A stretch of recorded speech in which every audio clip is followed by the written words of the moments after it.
आज हम पाठ 7 सर्वनाम पढ़ेंगे। जैसा कि आप लोग पहले पढ़ चुके हैं, सर्वनाम किसे कहते हैं? संज्ञा के स्थान पर प्रयोग किए जाने वाले शब्दों को सर्वनाम कहते हैं। जैसे वह, मैं, तुम, अपना। जैसे राम जाता है, तो अगर हम कहें वह जाता है तो उसके स्थान पर किसके स्थान पर प्रयोग हुआ? तो संज्ञा क्या है? राम। किसी का नाम है तो वो संज्ञा के अंतर्गत आता है। उसके स्थान पर जो शब्द प्रयोग हो रहा है, जैसे वह, तो वह क्या है? सर्वनाम है ना।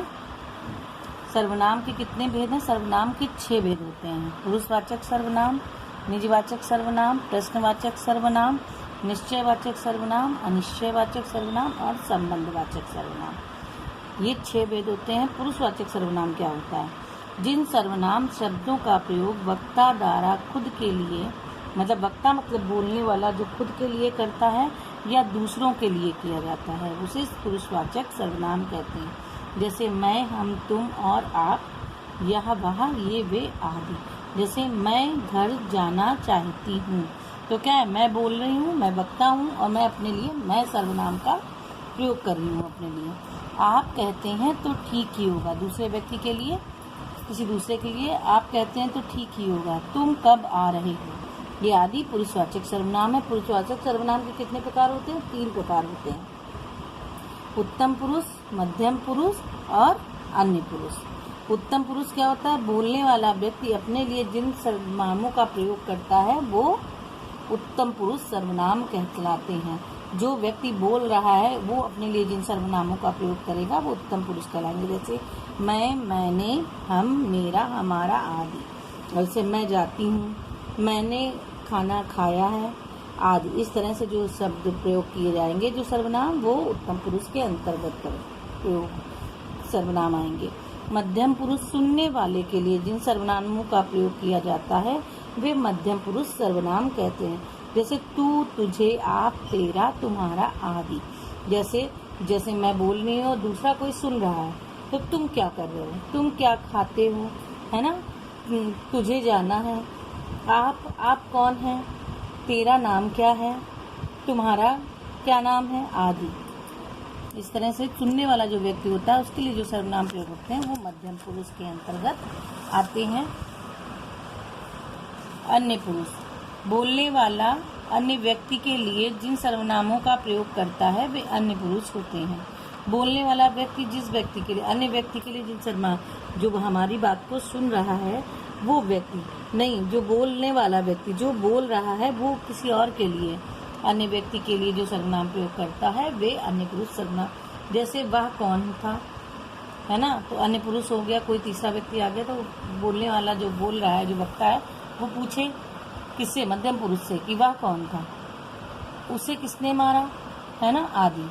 निजवाचक सर्वनाम, जो सर्वनाम अपने आप के लिए प्रयोग किया जाता है वह निजवाचक सर्वनाम होता है। निज का अर्थ होता है अपना। जैसे स्वयं, मैं स्वयं कर लूँगा, स्वतः, अपने आप, खुद आदि।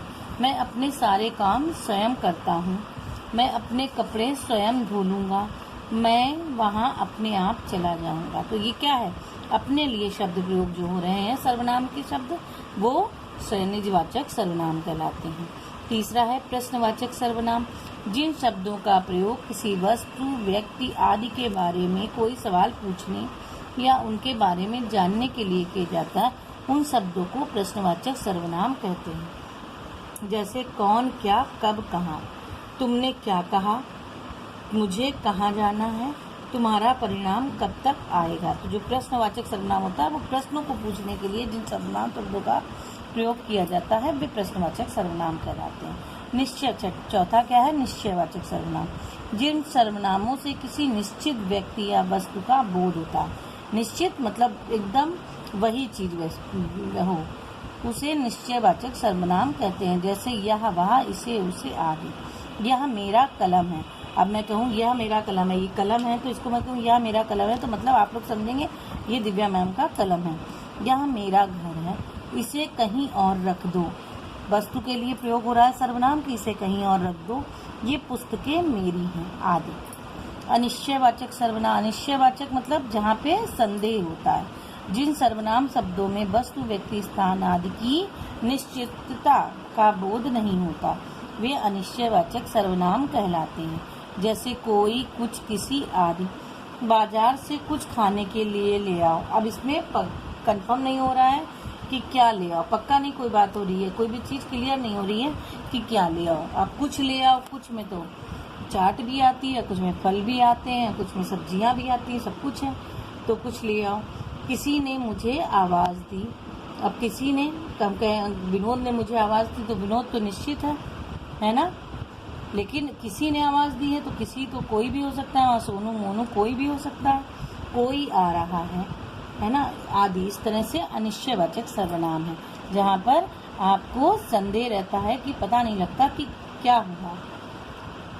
संबंधवाचक सर्वनाम, जो सर्वनाम एक बात का संबंध दूसरी बात से दिखाते हैं। ऐसे शब्द जो एक बात का संबंध दूसरी बात से दिखाते हैं उन्हें संबंधवाचक सर्वनाम कहते हैं। जैसे जो, सो, जिसको, जैसे, जिसे, जिससे, वह आदि। जो सोया, सो खोया, मतलब दोनों का, सोया और खोया का संबंध आपस में, दो शब्दों का संबंध जो और सो से हो गया। जिसकी लाठी, उसकी भैंस। जो जीता वही सिकंदर, मतलब आपस में शब्दों का संबंध इन शब्दों के द्वारा पता लग रहा है। संयुक्त सर्वनाम, संयुक्त सर्वनाम अलग श्रेणी के सर्वनाम होते हैं। इनमें एक से ज़्यादा शब्द होते हैं। जैसे जो कोई, कोई ना कोई, कौन कौन, सब कोई और आदि। ये क्या है, संयुक्त सर्वनाम। इसमें एक से ज़्यादा शब्द प्रयोग एक साथ हो रहे हैं।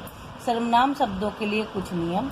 सर्वनाम शब्द के साथ लिंग, वचन आदि संज्ञा के अनुसार ही होते हैं। लिंग और वचन आदि जो है संज्ञा के अनुसार ही सर्वनाम में लगाए प्रयोग होते हैं। सर्वनाम शब्दों का प्रयोग एक वचन, बहुवचन दोनों रूपों में होता है। जैसे वे जा रहे हैं तो बहुवचन है, वह जाता है तो एक वचन है। सर्वनाम शब्दों का प्रयोग कर्ता से अधिकरण कारक के रूप में भी किया जाता है। उदाहरण के लिए देखिए, कारक एक वचन, बहुवचन। कर्ता मैं, हम, तो ये बहुवचन हो गया हम, और मैं एक वचन हो गया। कर्म मुझे, हमें। करण मुझसे, मेरे द्वारा, हमसे, हमारे द्वारा। संप्रदान मुझे, मेरे लिए, हमें, हमारे लिए। अपादान मुझसे, हमसे।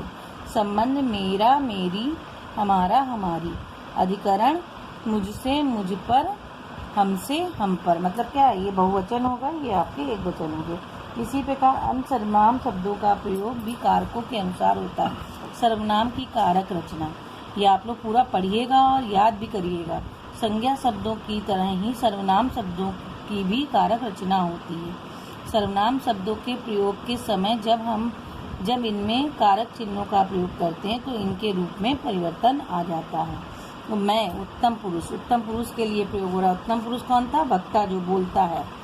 कर्ता मैं, मैंने, हम, हमने। कर्म मुझे, मुझको, हमें, हमको। करण मुझसे, हमसे।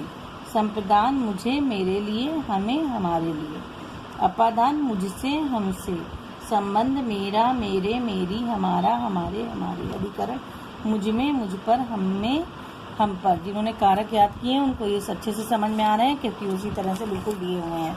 ये सारे आपको पढ़ने हैं, इसी तरह से अच्छे से पढ़िएगा ये सब और लर्न करिएगा उसी तरह। अनिश्चयवाचक सर्वनाम कोई के इसी तरह से अलग अलग सारे दिए हैं। संबंधवाचक सारे सर्वनाम के अर्थ दिए हैं, तो उनको आराम से पढ़ के और इनके कारक के चिन्हों के अकॉर्डिंग इनको आपको याद करना है। ठीक है, ये सब आप याद करेंगे। और सर्वनाम समझ में आ गया होगा तो एक्सरसाइजेस करिएगा बुक में।